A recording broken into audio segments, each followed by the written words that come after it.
let's move on down the list. And hey, EK, I'll come to you because this was in your game, so you got first-hand view. Carson Beck and the overreaction reality. Carson Beck wasn't the problem in Georgia. Georgia was the problem for Carson Beck. Is that an overreaction or is that a reality?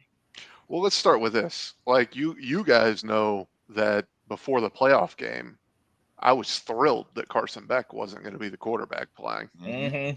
So I think all four of us were for you. yeah, I was always confident that he was a quality college football quarterback. With the amount of time he received, whether that's due to Miami's play or us playing poor or a combination of the both, but having receivers who can catch and having an offensive line that was really, really stout. There's 2 or 3 first-round picks on that offensive line. A couple receivers made some great plays that bailed out some balls, but in the same right, those balls were catchable and they were caught.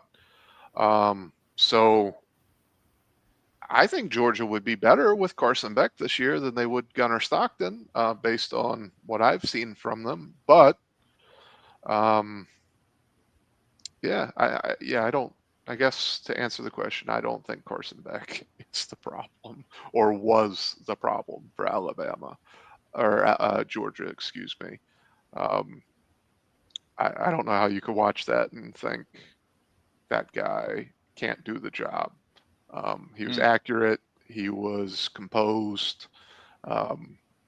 He was phenomenal. And honestly, I didn't consider him an NFL quarterback, but I'm looking at it a little bit differently. Not saying he is yet, but after that game, he's trending much better than he was. I saw it in the Bama game last year. That's when some of those throws that he made wasn't the one to like tie the game, or maybe it was the touchdown before to tie it. He threaded that, and I think we all were in the chat. We went, "That was sick." Okay, this is it. But I think I read a stat that said that there were 36 passes dropped by wide receivers from Georgia last year. In the country last year. They led the country in drops. Yeah, so no, Georgia was the problem for Carson Beck. If your wide receivers can't catch the ball, so good for him to say, "I don't want y'all. I'm going elsewhere." They shoved him out the door. They said they didn't want him. Yeah, that is your good point. Yeah, I even know people that said that Gunnar Stockton not only was better, but was the second coming of Stetson Bennett. Which the Stetson thing, maybe Stetson was the most overblown team. Yeah, the most overblown thing of all time. He was an average starting quarterback surrounded by NFL talent all over the place. Right. Right. There's a reason why a ton of NFL draft people going into last season were talking Carson Beck as a top 5, top 10 guy in the draft, and it's those throws like we talked about in that Alabama game. Some of the plays he made in this game Sunday night where it's just all you can do is just damn, there's where it's oh my God, that guy can do it, and not many people in college ball can make those throws. And like you guys said, it's funny when you've got an offensive line that gives you time and receivers that can actually catch the football, how good a quarterback can look. So for me, sorry Anthony, sorry Colin, Georgia was absolutely the problem. They made a massive mistake kicking Carson Beck out the door, and Miami is going to benefit greatly from having Carson Beck under center. No, absolutely. And to your point, Eric, about his stock going, I thought he was NFL level last year, but the injury was gonna, I'm glad he stayed that extra year. But I think the biggest issue, he can play quarterback, and I think he had to push it a little bit more last year because he can't. Right. Well, exactly. And the thing is, because he didn't have his run game, they didn't have a consistent run game in Georgia last year. Because his receivers were dropping the pass, because his own line, wasn't giving him all the time in the world. He was trying, and his fact that he was able to do what he was able to do and get them as far as he did before he got hurt says about how good he is. But to your point, in this game, Miami had over 100 yards on the ground.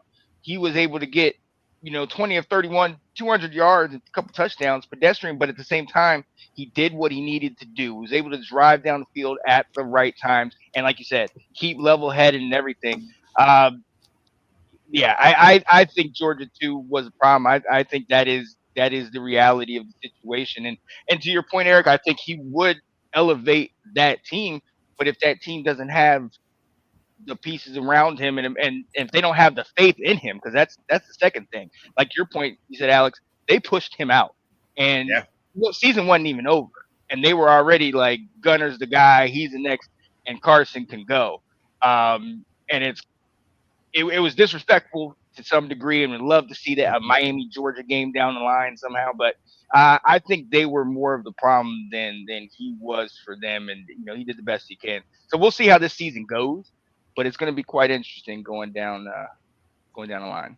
And just to say, no one here is doubting what Gunner Stockton can be. Right. But even if we just take a little, maybe this will be a sneak peek of other stuff we talk about at some point. But if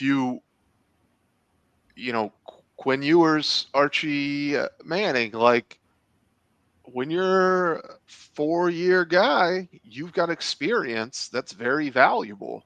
And there was a reason that Sarkisian, and this isn't based off of last week or this past weekend, but just in general, there was a reason that Sark kept starting Quinn Ewers, and that was experience, because it is so valuable of a thing to have. And Gunner Stockton might be great, and we'll find out. So none of us are bashing Gunner. We're just saying Carson Beck had experience, and we'd seen enough to know that he was a pretty good quarterback. And experience in massive games in massive moments. Right. Which, if you're a team like Georgia, Texas, Ohio State, any of these schools that you're perennially in the playoff and deep into the playoff, that is massive, massive experience to have when not many teams have 4th and 5th year quarterbacks right now.